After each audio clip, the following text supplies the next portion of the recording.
Hello, everyone. This is Josh Lewis reporting to you live from the internet to tell you that you need to rate, review, and subscribe to this great podcast on whatever app that you're using. So that could be the one you're using right now, the one you're thinking about using, the one you haven't heard of, or maybe even Stitcher. You can choose any of those, and you can rate, review, and subscribe to them.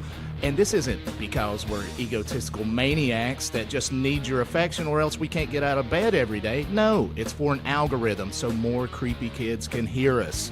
And that way, we form a whole community, an army, and then we take back what is rightfully ours. Have a nice day.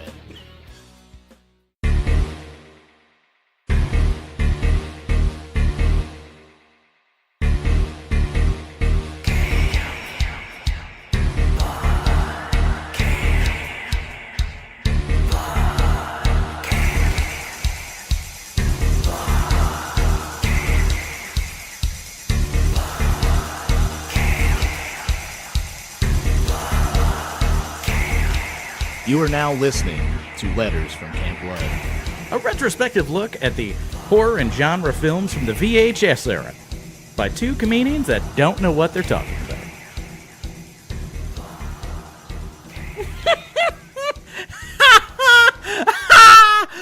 Ow. That hurt a little. I'm out of practice. Oh, did you blow out?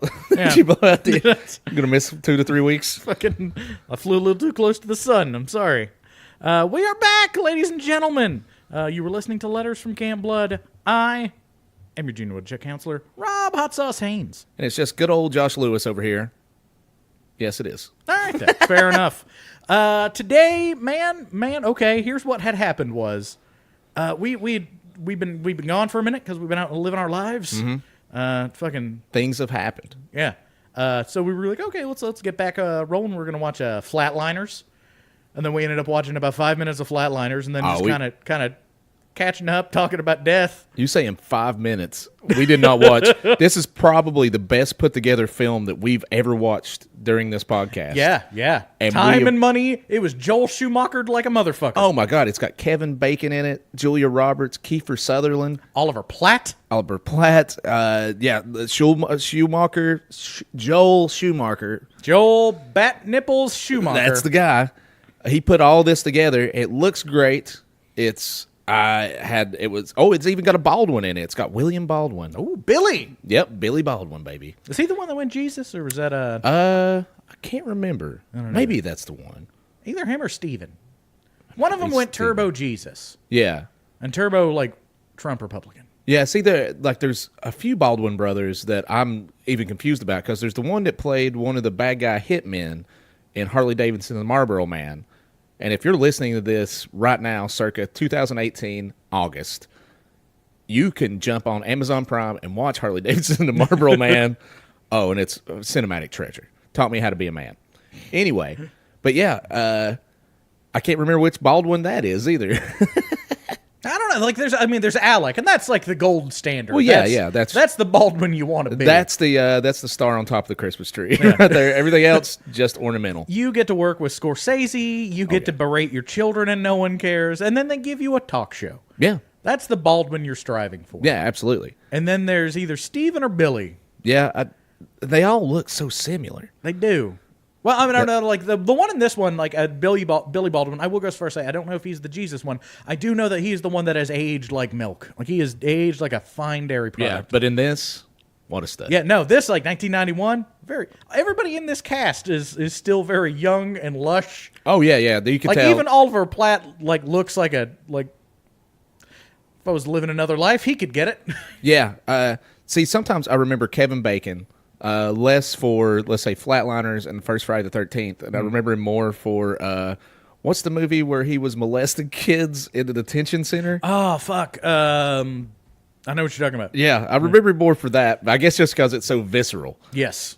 So, and they even put some old person makeup on him for that to make him age. Yeah. And now he just kind of looks like that character. Yeah. And that's the Kevin Bacon I recall. And then we pop in this movie, and you just see a guy that's had plenty of water to drink that day, He's bright-eyed. Very footloose. Absolutely, very footloose. He at one of the parts that we sort of watched, he jumps out of a window with a rope, and he scales down the side of a wall of a building for no good goddamn reason. No, for no reason whatsoever. Like all the people, like, if you haven't seen fucking Flatliners, they're medical students, and for shits and gigs, I'll tell you what. Let's watch this movie, and we'll do a real podcast. Okay, we'll just get caught up with each other. Okay, that's fine. Because that's what ended up fucking happening. It's like we hadn't seen each other well. Let's fucking catch in, see what happened. Yeah, we talked about Rob's grandmother that died. We talked about my cat that died. Yeah, it all started with your dead cat. It all did, as it always does. Yeah. Which I guess, if we told people one of your cats died. Oh yeah. So I had 2 cats. Now I got one. I have ancient old Emmy Lou. She is 18 as of right now, I think. And she's 18. That's she's back here in the bed too. And then I had Cooter, or is affectionately called Cootie.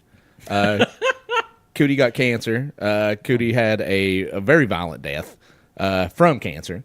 I thought she was like out there fucking starting shit. Yeah, she walked up to a bulldog and smacked him straight in the face.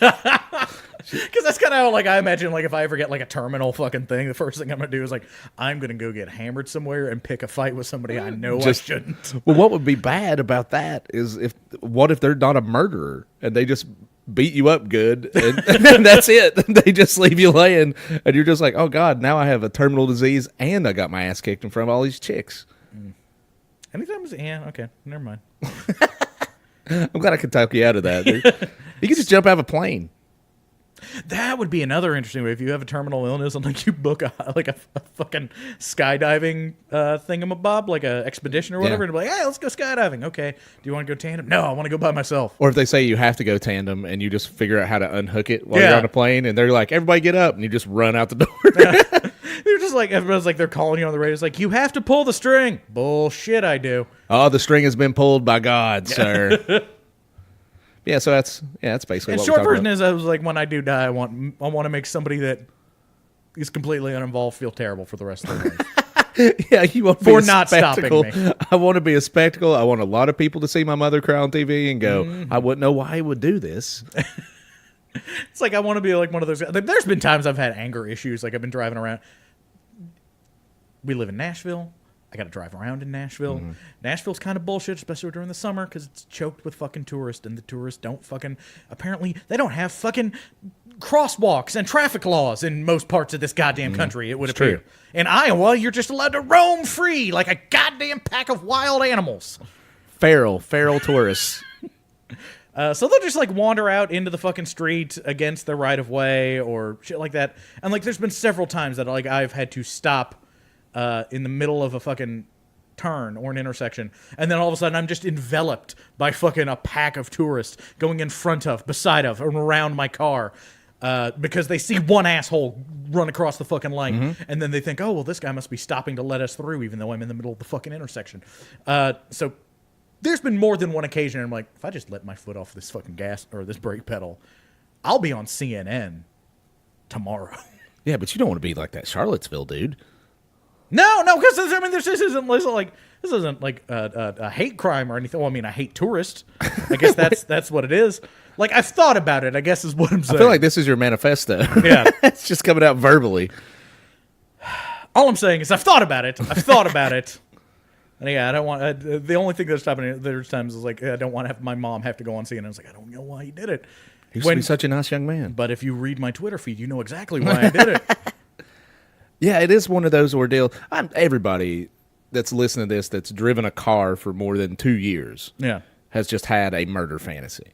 Yeah, and if you aren't, you're fucking lying to yourself. Yeah. All of us have had... I just scream at people sometimes. I do that a lot. Oh, and I'm so even kill. And then you just drive me down the interstate and have somebody put my life in jeopardy. I'm screaming that I want everybody to die. I'm just like, I hope the whole fucking earth fucking blows up. I hope every fucking body dies. There are times that, like, I'll get, like, fucking oddly personal about it. Like, somebody like they'll cut me off, or like I need to get into a certain lane and they won't let me over for no good goddamn reason. And I'll just like start yelling at them as if they're the 1% who's like, you know, fuck you. You earned it. You're driving a goddamn Chrysler, which is nicer than my Neon. I understand. Have the whole goddamn lane. It's all yours, buddy. Yeah, I scream shit like, you're the fucking problem on these interstates. Yeah. You're why we need public transportation. Yeah. And all this or, shit. Or the worst is like somebody that it'll be gridlock traffic and they'll like go out into the intersection, but they don't have enough room to get underneath the light. So they're just stuck and then the light will change. Blocking the box, they call it. Yes, thank you. And that fills me with so much fucking hate because people do it all the fucking time.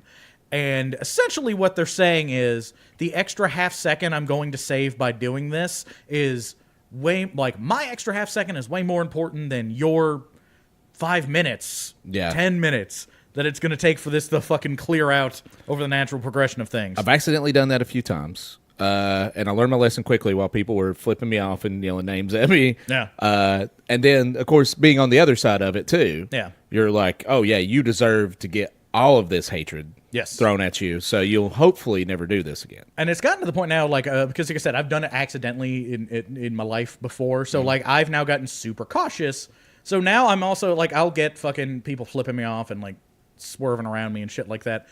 Where if I won't go into the intersection, block the box as you called it. Yes. If I won't do that, somebody will just like blare on their fucking horn that's behind me. And this fills me with even more hate because now you're being an asshole because I'm not being an asshole. You should just like wave them around. Just go around me. I've thought about that, but like I've been. This feels like it's a relatively new thing to me, but again, I drive around a lot because I make good decisions and I drive for a fucking service. Mm-hmm. And because I drive for a service and it's my living, what have you, and just because I'm not a dickhead, I'm a very safe driver, right? My dad was a driver. He worked in transportation his entire life till he retired. I was hoping you would keep going back. Yeah. And his daddy was a driver. No, his dad was all the way back to like John Henry, and his daddy was a still driving man. No, oddly enough, my grandfather was a man of the sea, so I don't know I don't know where we got this whole land shit from. Well, he got it all out for you in the DNA. It'd be like, Mother Ocean, we've done this. And I'm glad because I fucking hate the ocean. Yes. We're not supposed to be in it. We're not supposed to be in it. Well, we crawled out of it. Isn't that how it goes? goes? But that was a long time ago. Yeah, it was a pretty good while ago. Anyway, so like I've had people like I'll be doing the limit. 55 and a 55, 45 and a 45. And it seems like in the past 6 months, at least a dozen times, I've had some asshole fucking pass me on the double yellow line, which is offensive in my opinion because it is telling me to go fuck myself. Sort of, yeah. For not driving fast enough but doing the legal fucking limit. So I don't know like what your problem is with me, dickwad. If you take it up with the fucking government. But if you're gonna do that, but like that happens and almost inevitably, you know who ends up fucking right behind you with the next fucking red light, sir? Me. I do.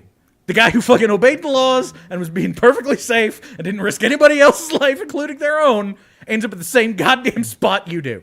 And there was one, this is probably 7-8 months ago, like that happened, and it was a 2-lane road. So I was like, oh fuck, I can pull up next to this guy. So I do, and I start honking and yelling and shit like that. And dude starts to get out of his car. And I'm like, oh fuck, this is where Rob dies. This is it. This is my hill to die on, right here at the corner of Trinity and fucking Brick Church. Oh yeah, that's a good one. Yeah. That's a good one to die. Yeah. And I was down for it. I'm like, fuck it. I'm going to prove my goddamn point.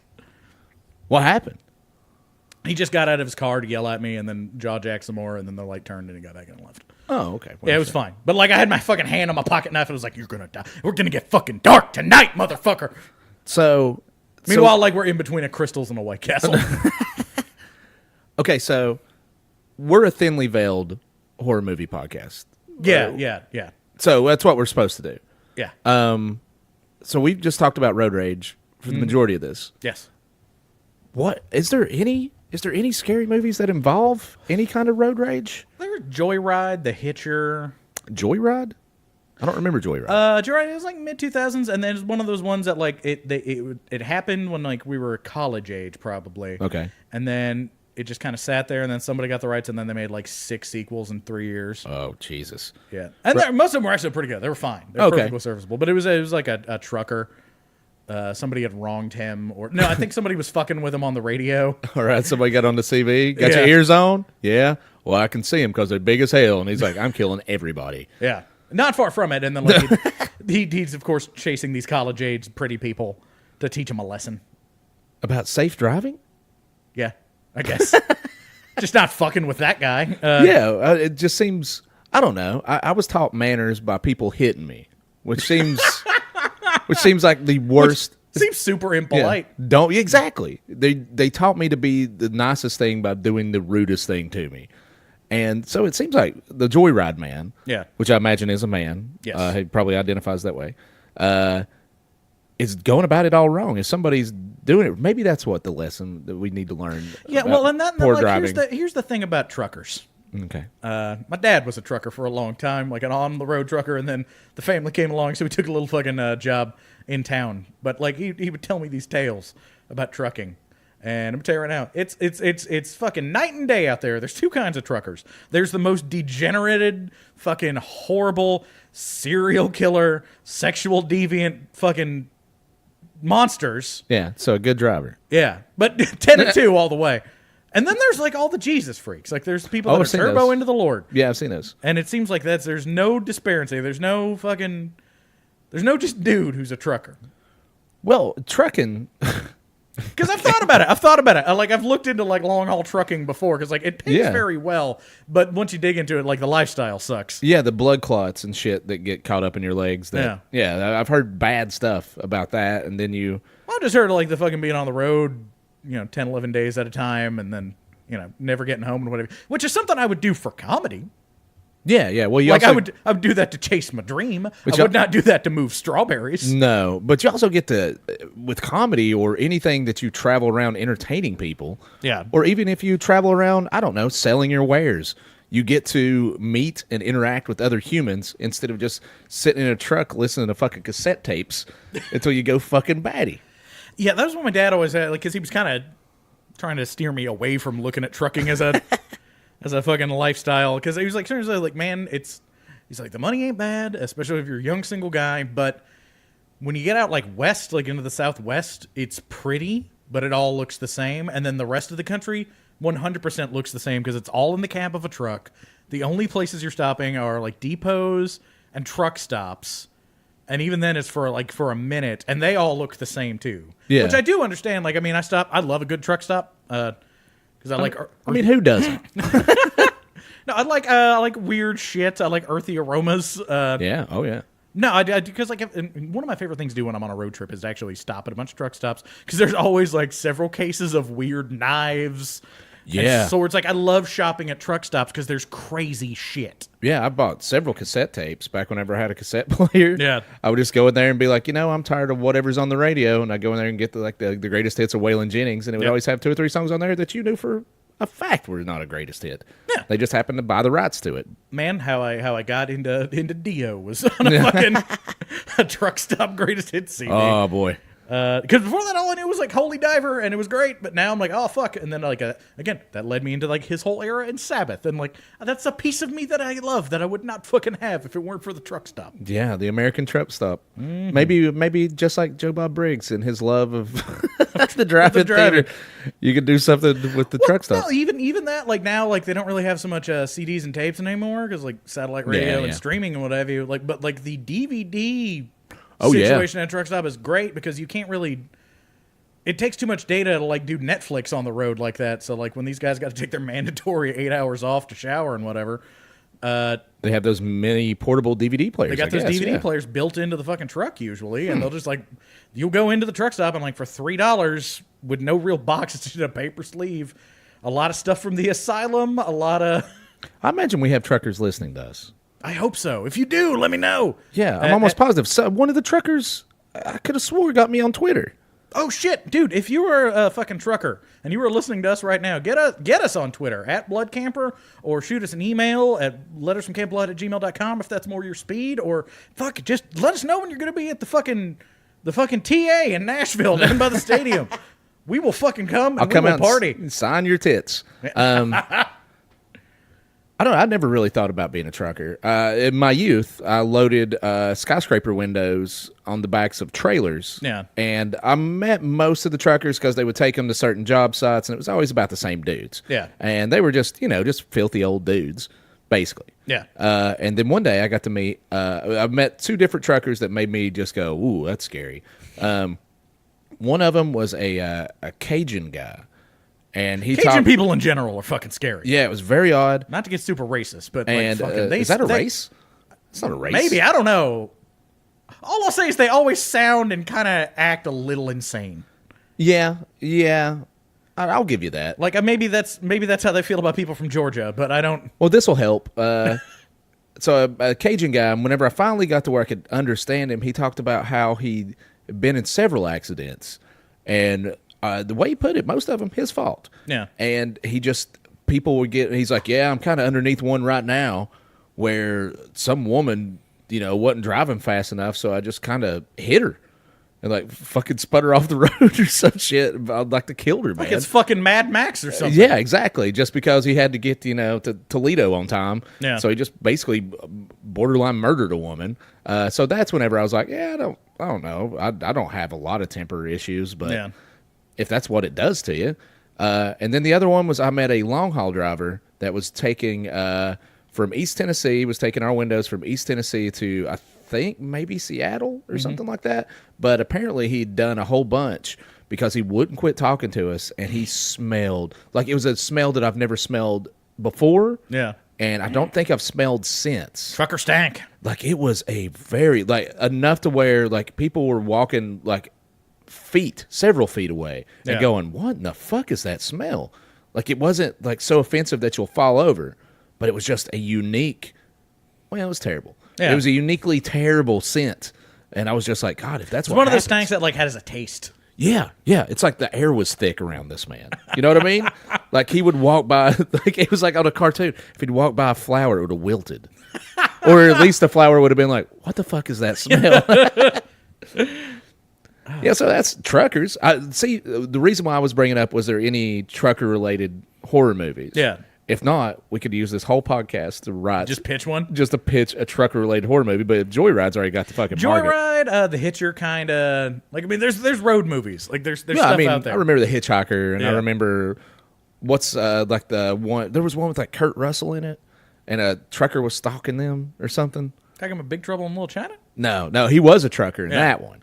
See, and that seems like that would be the fucking standard bearer for trucking. Like, that's the trucker you want to be. You want to be a dude that sounds a lot like a bad John Wayne. Yeah. And fighting, I guess, several Mortal Kombat characters. Yeah. Oh, and fun fact about that movie, like somebody pointed out, they'd written a thing on, maybe it was Collider or something like that, but essentially his character just constantly asks the questions, like verbally, that the audience should be asking in their own inner monologue, which is like, where is my truck? Why are we fighting these people? What's going It's like he's just asking these questions, and then the various characters around him will answer them to keep John Carpenter really understood how to like keep dumb people and like interested. Keep us in the seats, baby.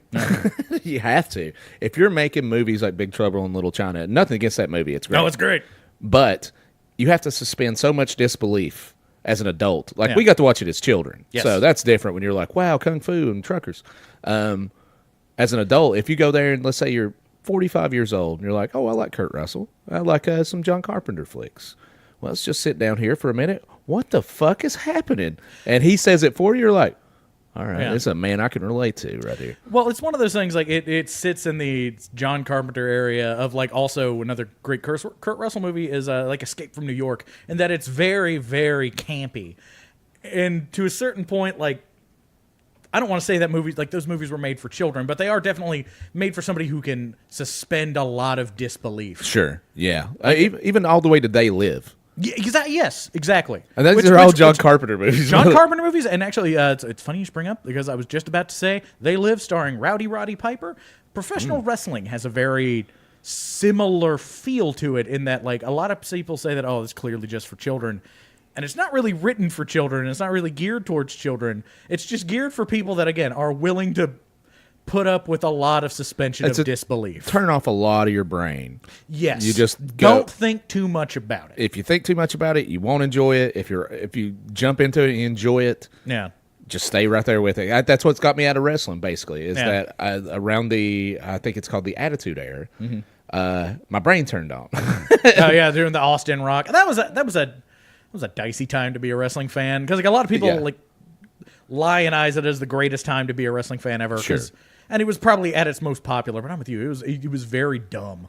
It was very dumb, and they went from the wrestling's kind of dumb anyway. I know you love it. And I admit it's real dumb. Yeah, it's pretty dumb. And I was a huge fan of it, especially as a kid, being a fucking little hillbilly kid. I was huge. I gave you you gave me some fucking the last time we saw fucking young Josh Lewis at Salem's Lot. He brought over these lovingly framed Pro Wrestling Illustrated. One was a cover. I think one was just the innards of it was a picture of the Road Warriors. Maybe? No, it was a picture of Sting's progression up until 1990. Yes, that's all pre-Crow Sting too. Yeah, he was in the Dingo Warriors with the Ultimate Warrior, and all the way to like Bash at the Beach, I think, or Great American Bash, whenever he beat Ric Flair, maybe for the title. Can't remember exactly, but I remember he beat Ric Flair for his first, I think at that time, still NWA heavyweight title. Yeah. But I remember a lot of the wrestlers during the Attitude Era were almost like cartoons. Yeah. And I remember before, especially if you were a WWF guy. Like, I was always an NWA, WCW guy because that's what my dad watched. Yeah, that's same here. But, like, the people that were WWF, no, I mean, I liked Hulk Hogan. I liked the Ultimate Warrior and whatever. Like, but they were cartoon characters, and they always had another job. Yeah, they always had to be like, this guy is a trash, like a trash guy. It was always the wrestling race car driver, and the wrestling plumber, and the wrestling farmer. And which always, like, now that I get hindsight, like, I bit into it as a kid, but now I'm like, is he either a shitty plumber that has to wrestle on the side to make ends meet, or is he a shitty wrestler that has to plumb to make? I think he just has so much rage that he's just like, I gotta get it out. I don't want to go home and beat my wife or nothing, so I'll see you in Madison Square Garden on Saturday nights. Side note, and not to go down a deep, dark wrestling hole, but there was during, just after that time, after the Attitude Era, the independents got really, really hot. People that were not, it was after WCW closed and ECW closed, so like there was like this vacuum of small unemployed wrestlers. Very much so. And there was this one company out of like, it was the Northeast. Like they ran Pittsburgh, and then they ran Voorhees, New Jersey a lot. And I would read these reports of these shows for this company that's still around called Combat Zone Wrestling. And I've seen T-shirts of that, if I'm not mistaken. They prided themselves on, quote, ultra violence. They took the idea of like ECW and just ran with it. Like they were the first guys to start using light tubes a lot. Oh my god! They're very famously there was this one guy who, as you said, brought up like, I don't want to go home and beat my family. His name was Wife Beater.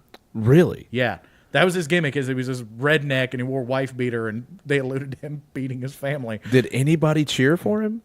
Everybody. Every goddamn buddy. I guess it's one of those irony things where everybody's in on the joke. Well, I don't think it was irony, because like his big thing was, and like thankfully they've gotten away from doing it. Like now indie wrestling's kind of cool again, but like it's in a very athletic thing. But like when Wife Beater was at the top of the heap, this is how you got over. He took a fucking weed whacker to people, like a real weed whacker, like a plugged in one, or like a gas one, gas powered. Jesus. But he would just like fucking start taking it. The big move was like he'd get tie you up in the ropes, and then he'd weed whacker your back. Which, if you've ever, like, I mean, a weed whacker, it's not going to take a finger off or anything like that. But it'll cut you up. But it is fucking gnarly as shit, yeah. Jesus Christ. Yeah. I saw him in this fucking match that I had to, like, dig around. This is back when, like, trading tapes was still a thing. Like, you would go on the internet and you'd give them your address. And you'd be like, I'll send you a tape of this if you send me a tape of that. And I got this one match. I can't remember. I've never done the trade part, but I've gotten bootleg concerts and stuff that were obviously three dudes with very shitty cameras. Very, very similar. Very similar. Like, there were whole websites that, like, that this is what they dealt with. And I got this tape of his Wife Beater, and I can't remember what it was, but it was who he was wrestling, but probably some guy who also worked at a Jiffy Lube. But they were wrestling in what was called a $21 match. $21 match. Here's how you win the $21 match. By not doing it?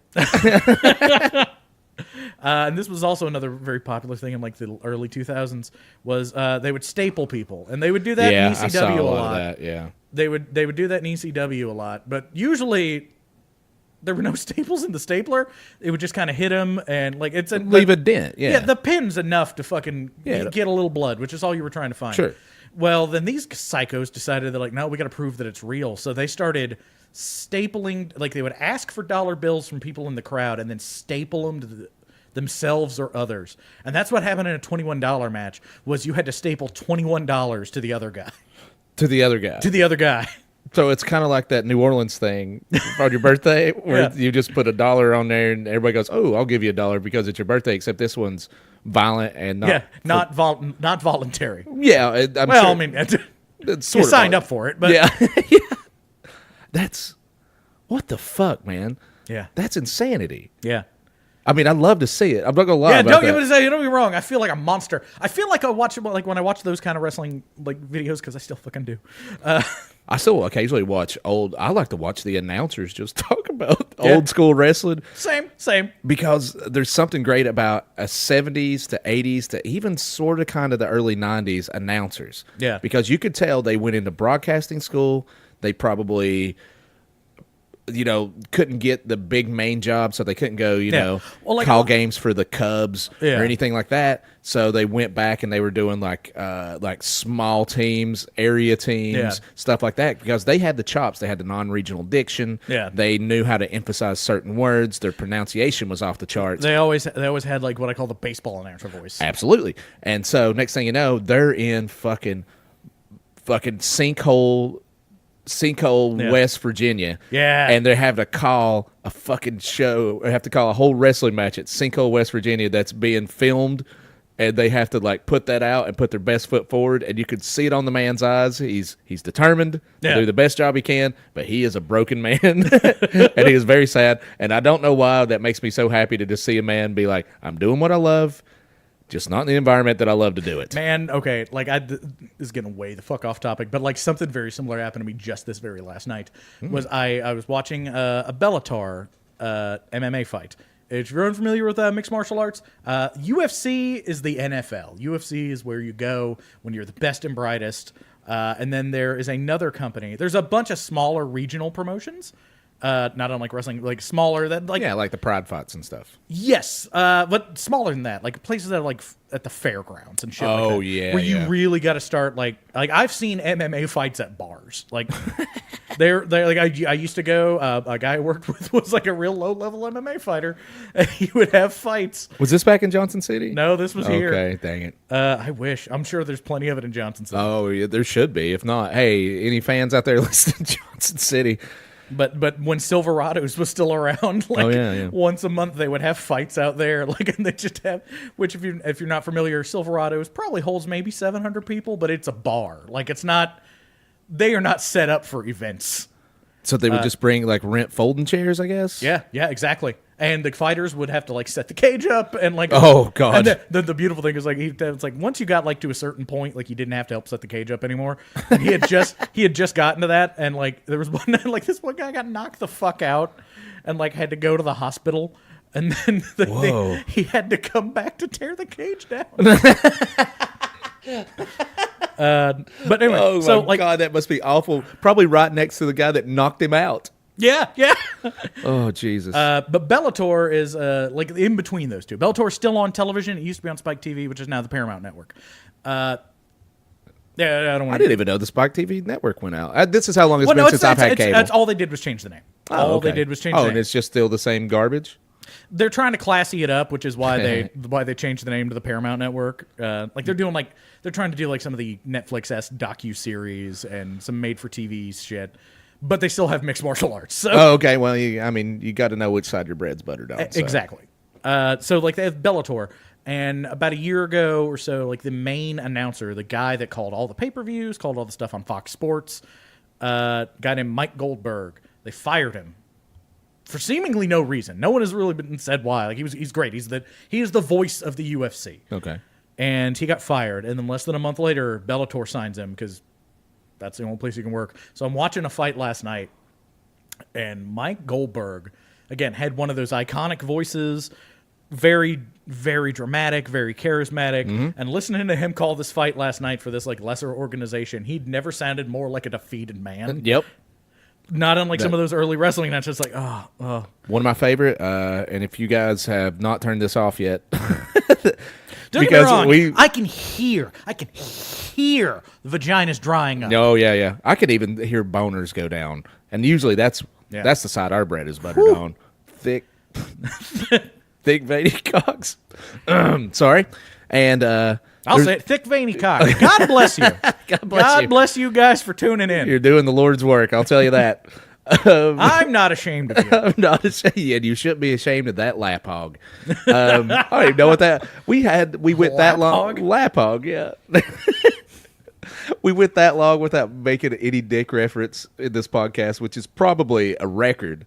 Pretty good, 35 minutes. And for lack of a better term, I had to fucking cram in a fucking dick reference. Well, you got to give the people what they want. Oh, exactly it. I'm standing on top of a table right now doing a Hulk Hogan to my ear. No.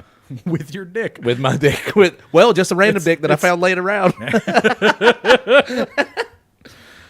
Well, there's no reason to finish what I can't even. No, fuck it. What was I talking about? Well, I think what we were trying to suspension of disbelief and the John Carpenter movies, which got me to wrestling, which got me to men fighting, which got us to big veiny cocks. Big fucking thick veiny cocks. Yeah, all those things are great. Yeah, I'm for all of them. Fucking can't get enough of them.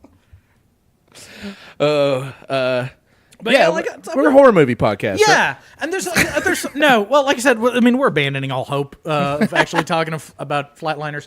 But there has been, because it's been a minute, there's been a couple of things that have happened that we have not addressed because we've been off the air. Yeah, in that semi-relate to horror movies, and I guess one of them is Movie Pass and all that fucking horse shit debacle. And then the Joe Bob. Then something good has happened. Yeah, Joe Bob Briggs. So whichever one you want to talk about first. Yeah. Well, the Movie Pass thing, the jury's kind of out. So the Movie Pass has been great for me for at least a year, if not longer.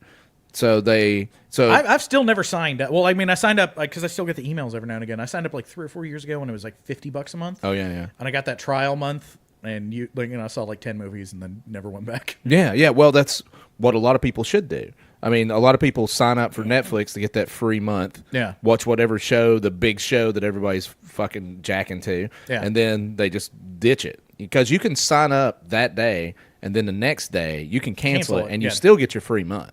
Yeah. From what I've heard. No, yeah, that is 100%. Because I do that, like, every now and again. Amazon will throw me a fucking Prime thing. And Amazon's like I do Netflix, I do Hulu, I do Shudder. I would do ESPN if they'd actually ever do it right and just. And when they fucking launched that ESPN Plus bullshit, they're like, oh yeah, you get all this extra content, this, that, and the other, and it's $5 a month. Okay, yeah, you know what I would like for that $5? Just give me ESPN. Yeah, just give me SportsCenter.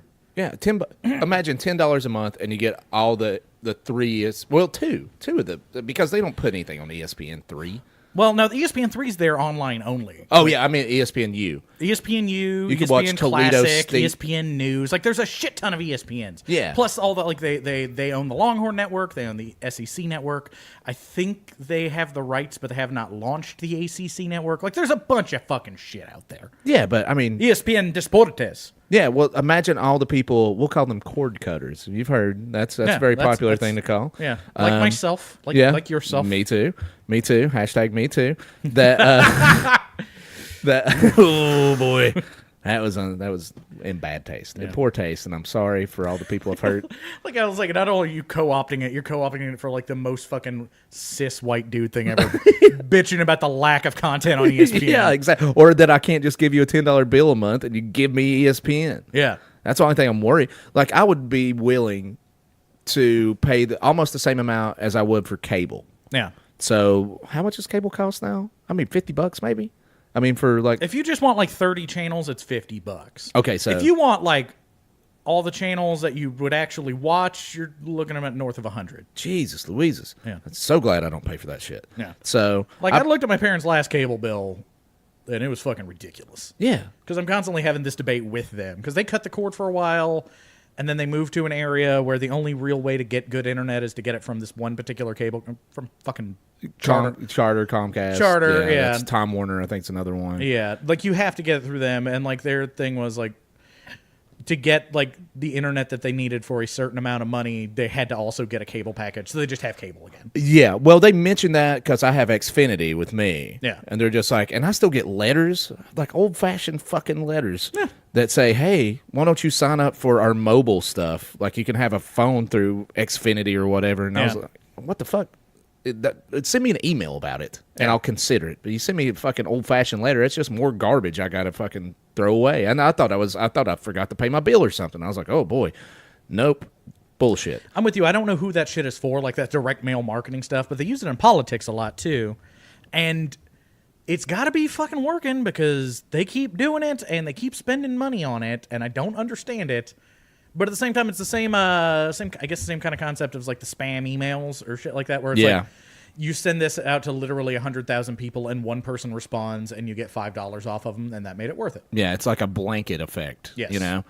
But what I was saying was $50 a month, you can realistically, I suppose, you could get Shudder, which I highly recommend that you do that. Yeah. You get Shudder, you could get probably Netflix. You could get Hulu, and I think you might be able to do Amazon Prime. I paid my Prime all at one time in a year, so it's like $100 and you're done. Yeah, and you get a bunch of other shit with Prime too. Yeah, you can get free shipping and all that shit. But the Prime is the one that I use the least because I'm old school in that, like, if I want something, I just go to the store and I buy it. I go back and forth. I've started doing this thing where somebody tells me about something, a good product, and I go, well, let's find out. So I get on Amazon, I go research that product, I read all the fucking reviews to a ridiculous amount. Like, it's like a crazy thing that I do. Like, I'm reading the reviews, and somebody would be like, well, I would really like these shoestrings more if they was just a little bit longer. And I'm like, ooh, that's a bad check mark on that one. I probably can't get these shoestrings now. Instead of what I used to do, like you, is I would just get up, go to the store, go, well, here's some shoestrings. Well, no, put them in my pocket, walk out, and steal them. Go directly to jail. Yeah. No, I do that same thing. Like, I research a lot of stuff, but like I'm incredibly impatient. So even the 2-day shipping, I'm like, all right, unless it's something I can't find in a brick and mortar somewhere or another. Like, there's been some, like, there's the headphones that I'm wearing right now. Oddly enough, I bought off Amazon because they were nice. They were nice. Thank you. They were inexpensive, and no store around carried this particular model. So I was like, okay, I'll Amazon those. But everything else, I'm like, Walmart's got just about everything. And I'm just like, fuck it. I want to put money in the slot, and I want to get the thing today. It is nice. It is nice to impulse buy, but there's also the impulse buy that you do on Amazon and all the other stuff. Get liquored up and forget about it. Oh boy, howdy! Like Christmas. So this happened to me, I guess 2 or 3 days ago. So I remember, in a moment of very, very good sobriety, I was cooking at a friend's house, and she said, "Hey, use that splatter guard over there over the skillet." And I went, "What? What the fuck does that even mean?"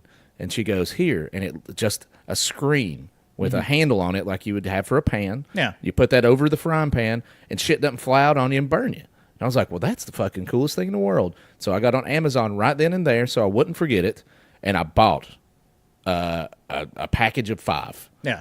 And I said, okay, I can't wait for this to happen. So, says it's delivered. I go to the old post office, pick them up, come out with a very large box because that's what Amazon does. You can order a set of dice. Yeah. 2 dice. They'll find a way to give you a giant box. They'll put it in a refrigerator fucking box. And so I cut. What I always love is like they'll put like if you buy something in a box, like that just comes on a box. Like if you picked it up on a shelf, it would be in a box, obviously. Yes. They will take that box, they will sink it into a larger box. Yeah. And then put those little air things around it, like and then packaging peanuts. Then another fucking box. Yeah. So it's a Russian nesting doll. Yeah. It's like so there's the big box. Like I said, there's the Russian nesting doll. Yeah. And there's the big box, and then there's all the fucking air peanuts, and then inside that is another box that is only there to disguise the product inside. Yeah. So a pair of toenail clippers kills 15 fucking trees. Yeah. Which, I mean, those trees might have to come. Fuck them, by the way. I don't know. Fuck your tree. I'm not out here fucking dealing with tree stuff. So I get in the car, and I go, here we go. I'm going to see these spatter guards.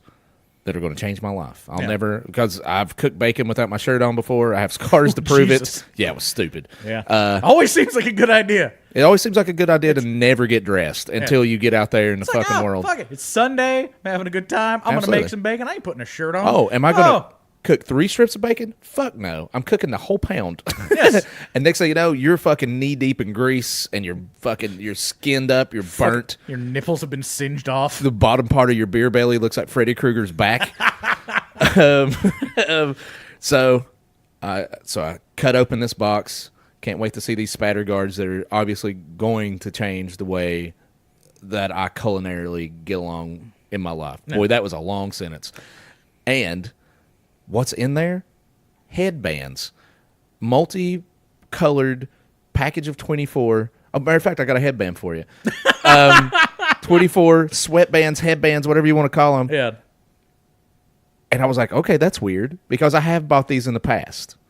I was like, in a moment of sobriety, did I accidentally reorder headbands instead of these spatter guards? Yeah. So I looked through the archives, my archives of Amazon to find out that's actually the cool thing about Amazon is you can go through and see everything you've ever ordered. Absolutely. I haven't ordered those in months. I'll order some during the summer months because I like to have keep the sweat out my eyes. I like to keep sweat out of your eyes. You shaved off your eyebrows. I shaved off my eyebrows in protest of... I gave them to Locks of Love. I gave them Locks of Love. I knew somebody else needed them more than I did, and they were long. It was like I had 2 cousinettes hanging over my face. Anyway, so I got on there, and I was like, oh, I didn't fuck up. But just in case I did fuck up, I'm going to call the Amazon people. Yeah. And I called them, or I did the online chat thing because I'm a millennial, I found out. Due to an article. God. I was born in late great 1980, but for some odd reason, I am just as millennial as a 17-year-old. See, I don't get the parallels, but I'm whatever. in the fucking same boat, and I fucking hate it. I have no idea how that makes me a millennial, but that'll be fine. And so I get on there. I'm just like, hey, you guys sent me a bunch of fucking headbands. It's pretty goddamn weird. I wanted spatter guards. I wrapped them around the pot, and it caught on fire. I keep on putting them over top of the bacon I'm cooking, but they just get all gooey. It's real gross. Yeah, it does help absorb a lot of the grease. I will tell you that. Pro tip. But now my bacon's all fuzzy. Now my bacon is multicolored. It's neon green. Tastes good. And they just told me, they're just like, okay, we're just going to give you your money back and just keep all those sweatbands. I went, okay, I don't have to pay for the sweatbands. Free sweatbands. Yeah, I just got free sweatbands. That's another reason why you should get Amazon Prime, ladies and gentlemen. That was a long story to tell you. I go as far as say is like Amazon Prime is just the one. Almost everything I don't want to watch on Amazon Prime. They don't have a lot of originals that I'm into, so it's the easiest one for me to not get. Once again, did you not hear me whenever I said Harley Davidson and the Marlboro Man is on there? Well, what I will go as far as say, bringing this all back around, is once in a blue moon, they'll offer me like a month or 3 months is what I'm on right now. Hey, a free Prime. Like it's American Express randomly said, hey, we're going to give you 3 months of Prime to try it out.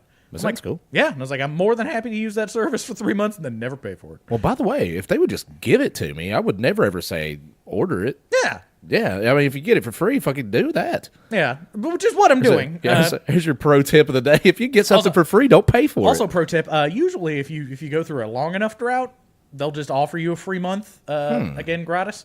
Like if you just cancel your service, usually 6-7 months later, they'll hey, do you want a free month? And usually that's when Christmas rolls around, and that's when I will use the the Prime shipping and whatever. I order something at least once a month. Yeah, and whether it's I found some deodorant that I like on there. I found what else did I find? I found all kinds of shit. My thing is like in talking to my sister, who is a big Amazon Prime fan, like she's like it even goes so far as say like. Back when she lived in a city that had access to it, like she was big into the Prime Now, where you can get it in 2 hours. I don't care about that. Yeah, I mean, if I'm going to make a drunken purchase, the last thing I want to do is have to deal with it while I'm drunk. Man, that's if it was free, that would be the thing. It's not free? Well, it's included, but it's a limited selection, and then like you gotta throw a tip to the guy that brings it to you and whatever. So I mean, you still you're a delivery driver. You could just shut the door real hard. No, and I think that's because why I won't do it is because I'm a delivery driver. Because I'm not going to give somebody $5 to bring me a fucking bag of Doritos. Exactly. But at the same time, I understand that part of the social contract is that I have to give him $5. So Yep. what I will do is just not get the Doritos. Yeah. I've done that. We talked about this. One of the major reasons I'm not into food delivery service, or at least having it brought to me, Yeah. is number one is the shame. I know I'm going to see a friend that's going to see me haggard and hungover, and then they'll just be like, "What kind of monster is ordering all this fucking fast food?" And then they see me, and I'm like, "Oh boy." See, no, like, okay, so here's the thing, and this is the way I explain it to people, because I do the food delivery type stuff for the apps and shit. And I don't the only time I've ever gotten angry about somebody ordering something is when they order something, like you said, that seems very fanciful and fucking gauche. Like there's a no-bake cookie dough place Ooh. on one of the apps that I work.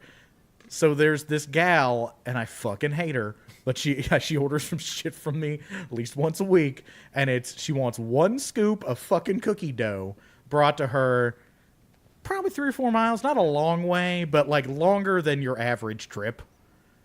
And she never fucking tips. So she's ordering something that she 100% does not need. So she can't even use the excuse of like, look, I'm broke, but I had to have this. Yeah. Like that's how I don't stab people sometimes when they stab me with a tip, because I'm like, okay, this is a real shitty neighborhood. Maybe this person doesn't have a car. They've got 3 or 4 kids. They've got to eat. It's fine if they fuck me a little. It's fine. But there's no goddamn way on the fucking planet that this broad fucking will not make it to the end of the day without a scoop of fucking Triple Dream cookie dough. And then in that case, yeah, there's no reason not to tip people, by the way. You think she's eating it without cooking it, or she's just cooking 3 cookies? I don't know. I really don't. I would imagine. Well, see, okay, here's another thing. Is like there's one of those, I think it's Maggie Moo's. Or there's one of those fucking fancy cookie places you find at the mall. Yeah. But this is like a standalone, it's in a strip mall that's also on my route. And people will do that. They will order 3 cookies and have those brought to them. That makes a little bit more sense. I mean, not really. Total sense. Like, that's what the no-bake, like, you can just eat it like ice cream. That's how they sell it. They sell it as a scoop. They give you a spoon. Wait, by the way, we have talked about this in our private life, not here on the big stage that we're on right now at Carnegie Hall. Yeah. But we're both smoking more pot. Yeah. Unless you're a cop, then we're not. Yeah. No. I got the glaucoma. But yeah, I actually do. It doesn't help. Well, I don't even know what really. I know what glaucoma is, and they tell me I have it. My life has not changed one bit, other than I can tell people I have the early stages of glaucoma.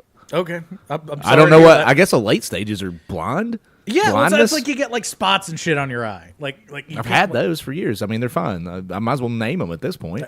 Well, I mean, like in your field of vision, or like are you talking about like on the outside? I thought, from what I've read, glaucoma is whenever you start going blind from your peripherals.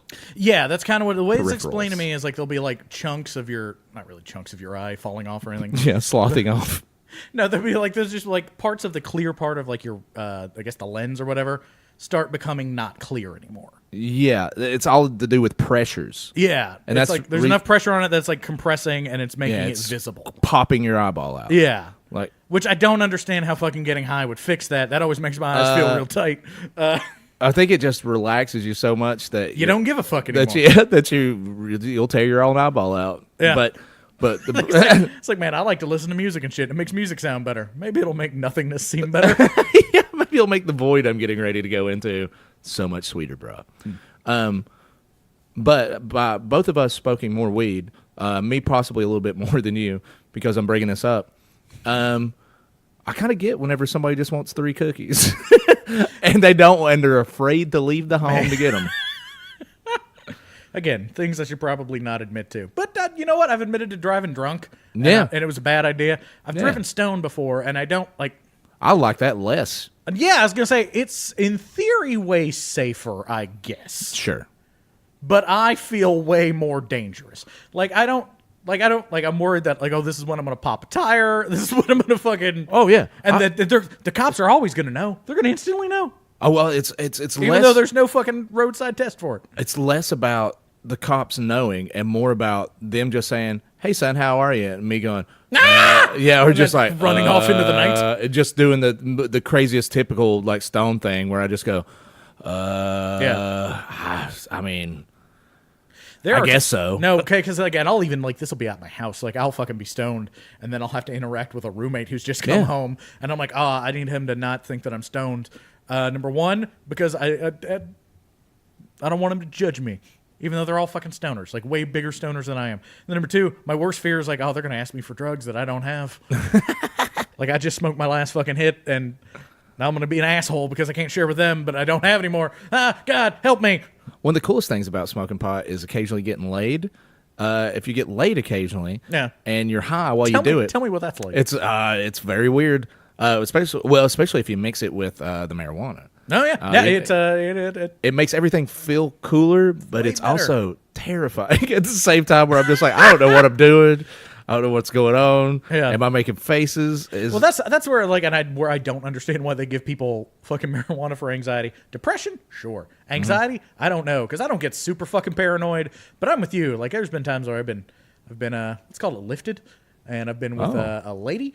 And yeah, like I just get super fucking paranoid and self-conscious. Like, I don't know, like more so than I normally am in my neurotic everyday life. I'm like, oh God, am I doing this right? Is everything okay? What's going on? Is she going to come? I don't know. Did she come? Is that what happened? Am I coming? Yeah. I can't feel it. Well, it's very odd. And then not to get super fucking gross, but like Please. sometimes Please get gross. I'll be high, and I'll either be with a lady or just with myself, taking myself to dinner, sure. and then I'll come. And it feels incredibly thick. It does. It feels like fucking, like it's got the same, like the viscosity. Yes. Okay, sure. Not my penis. That feels pencil-esque at best. Man, this dick is thick.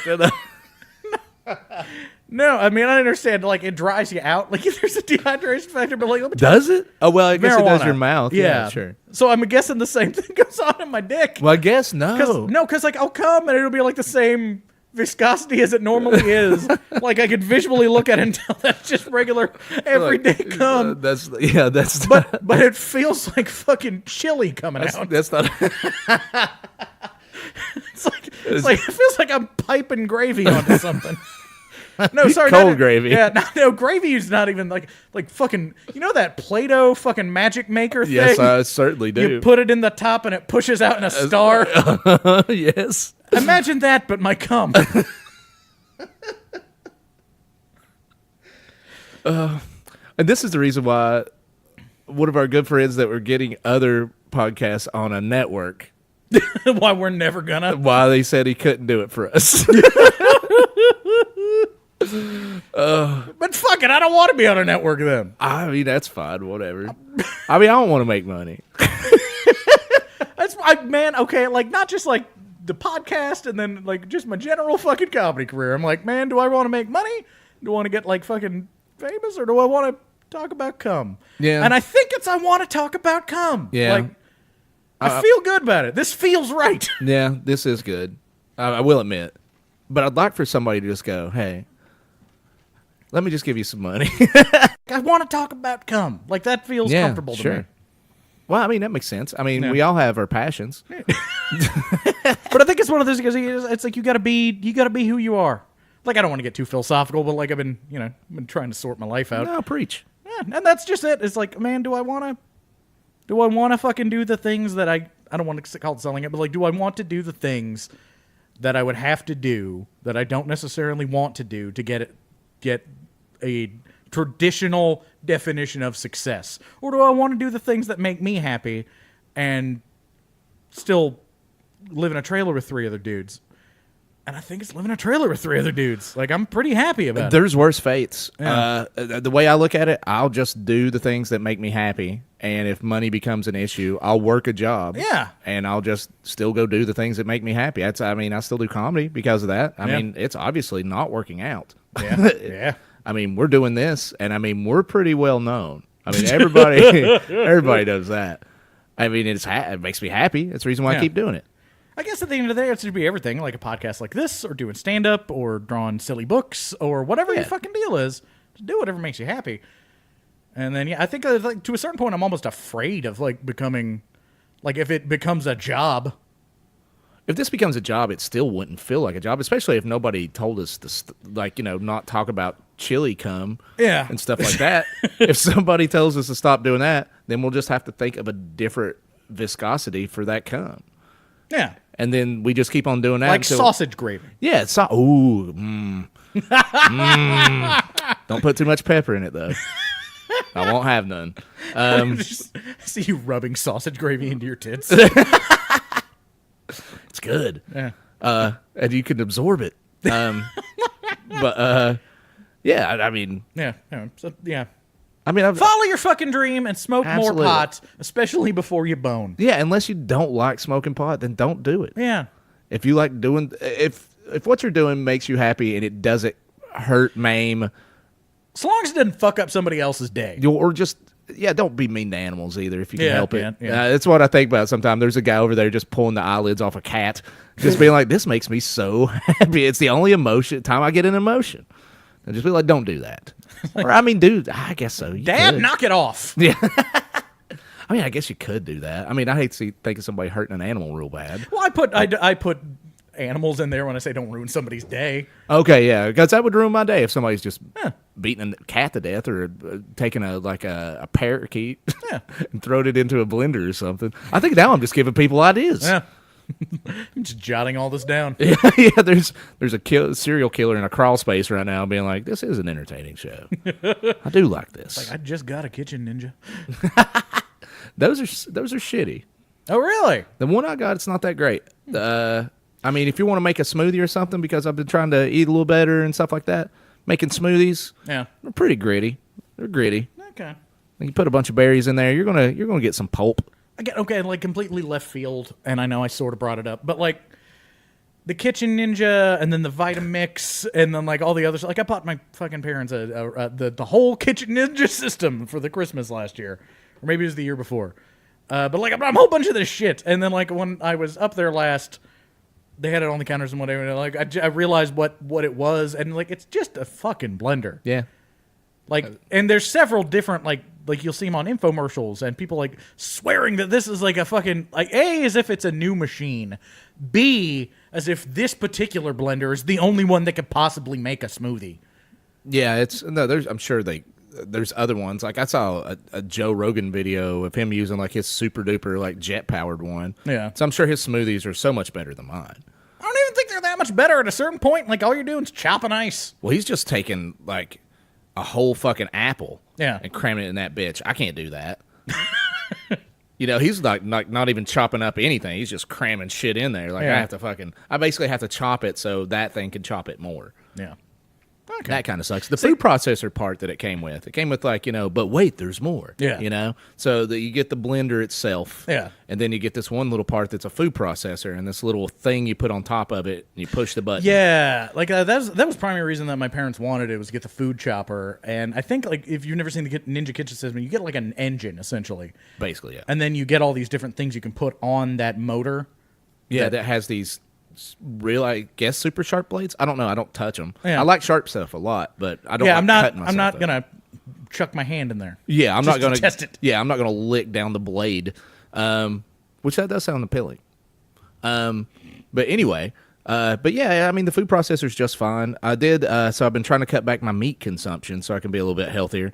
So I bought a bunch of mushrooms, and I was like, ooh. Yeah, you did. Yeah, and I am seeing colors right now. Seeing stars, tasting colors. But yeah, just portobello mushrooms, and I was like, here we go. I'm just going to put these in the little food processor thing, and I'm going to grind them up, and I'm going to fry them and season them like taco meat, and then I'll have some tacos.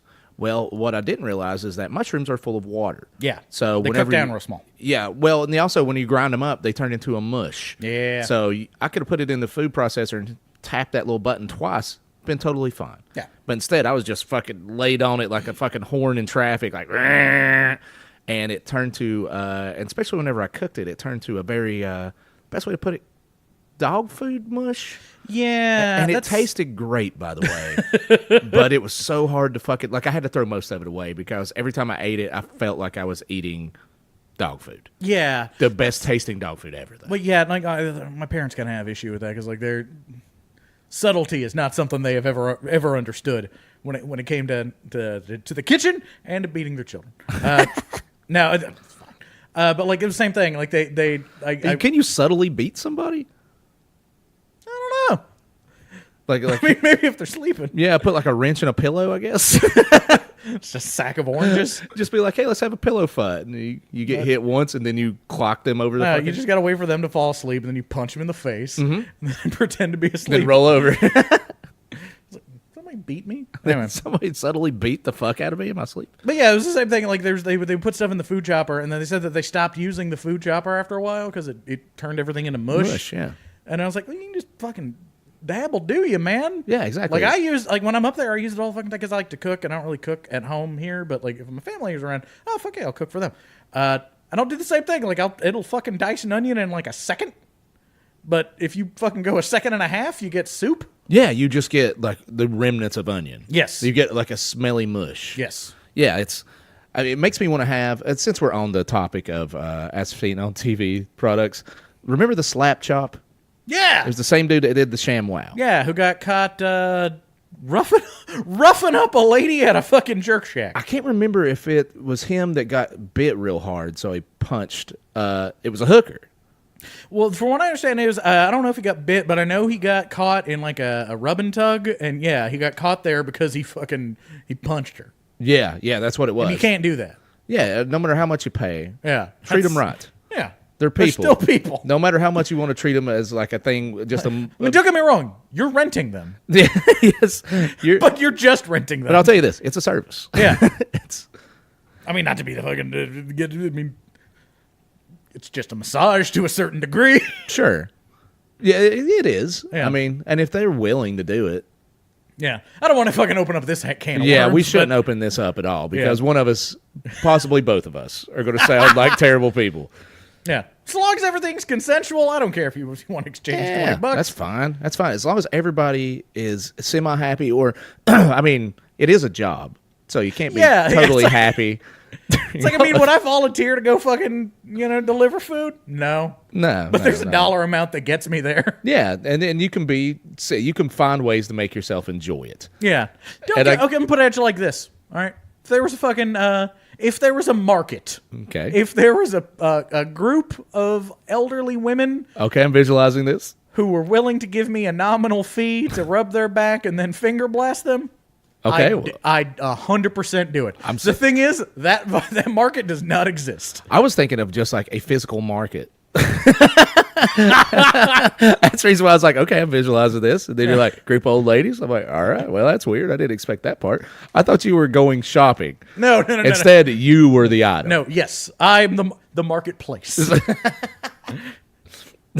I am the widget in this scenario. You know what? It makes it more personal that way. So I like it.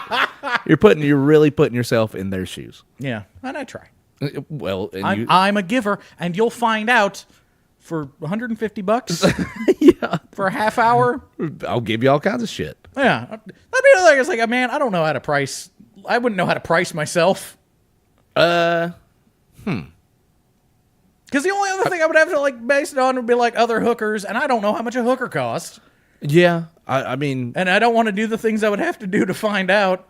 Yeah, and then on top of that, because I'm me, I'd have to undercut.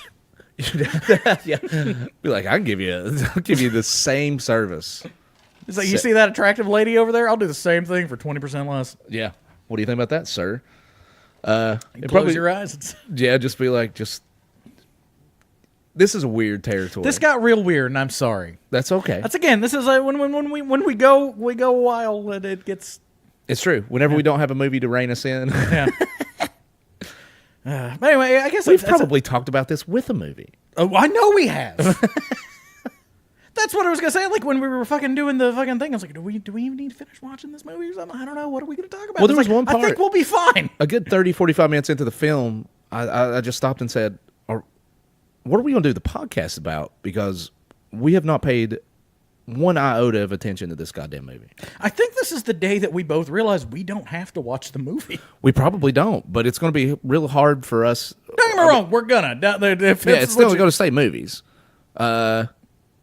Yeah. I feel like we watch the movie better whenever we have a guest. Because we have to let that person watch the movie. Well, yeah, because we have to let that person watch the movie, and then I think a lot of the guests, if it's especially when it's their first time, I feel like we almost trick them into thinking we're more professional than we are. Oh, absolutely.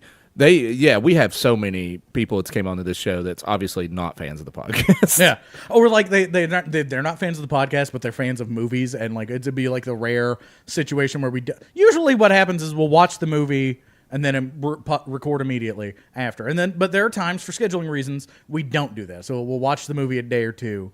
Yeah, beforehand. Boy, we just let everybody behind the veil. Yeah, come on in, guys. It's been a while. Get a look at our innards. So like we'll do that, and then like the person will show up to like record the podcast, and they'll have like some of them will have notes. Yeah, they'll have like fucking sat down and thought about the cinema and what it means, like what this movie brings to the fucking table from an artistic perspective, and then we're like, my cum feels thick. Yeah, just be like, this reminds me of a story that reminds me of a story that reminds me of cum. Yeah. Again, a Russian nesting doll. Exactly. Dicks. Oh, we're like the Amazon box that'll lead you straight to a dick or cum. We can make you cum. Yeah, I mean, I just offered that service. Yeah.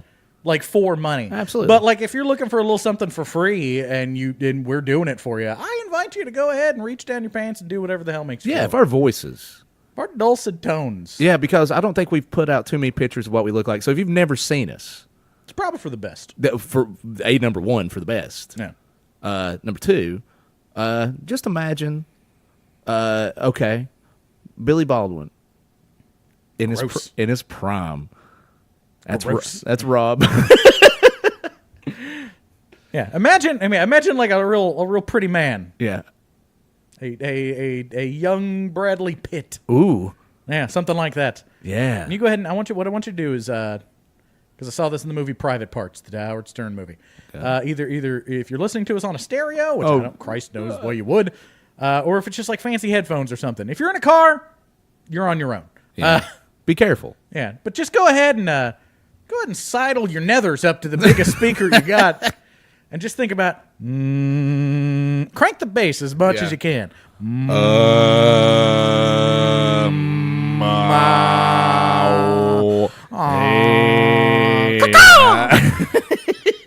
You just listen to that 3 or 4 times, and you're welcome. Yep. True. So this has been Letters from Camp Blood. Yeah. Sadly, it is about that time. It has to be. I don't know if we can recoup. No, this was fun. This was fucking great. Yeah, it was a good time. Yeah. And we still haven't talked about the fucking Joe Bob thing. Go check out Joe Bob's The Last Drive-In on Shudder. Absolutely. Completely unpaid fucking promo. It was just such a fucking delight to see him back. Yeah, and even if you're not familiar, it might make you a fan. Yes.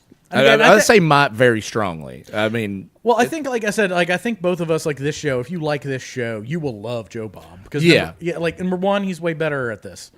Number two, like he actually talks about the movie for the most part, but he also like he gets real far away from it. Yeah, and by the way, if we were getting paid to talk about the movie, we would talk about the movie. About the movie, but yeah, I could always talk about movies.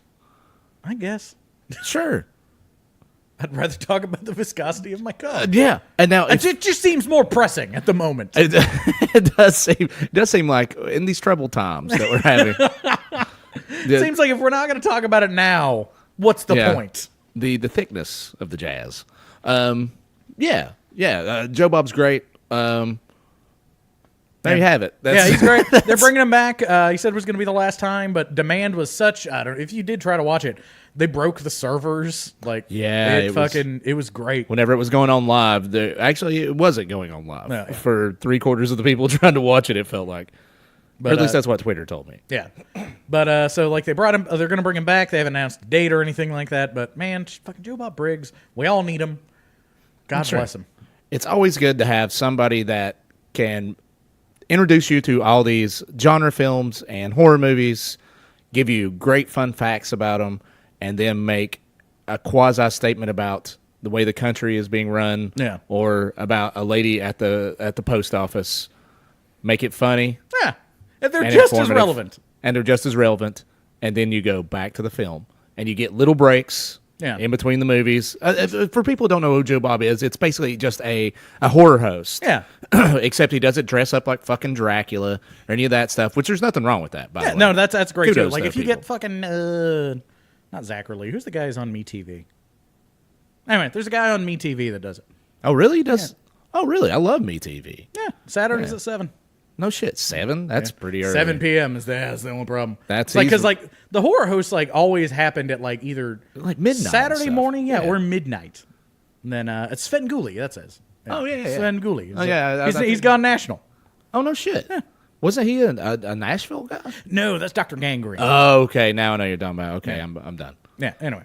But yeah, he's an old school horror host, and like, but instead of being like a creepy monster, he's just a dude from Texas that lives Yeah. in a trailer because he's a dude from Texas who lives in a trailer. Yeah, that's obsessed with drive-in movies, which is the reason why he watches all these older horror movies. And he treats them like with dignity and respect. Absolutely. Oh, yeah, talks about the directors Yeah. and just, I mean, see, on this block of what Shudder brought out for, what was it, 24 hours straight? 24 hours, well, 13 movies, so it was a little more than 24. Yeah, 13 films.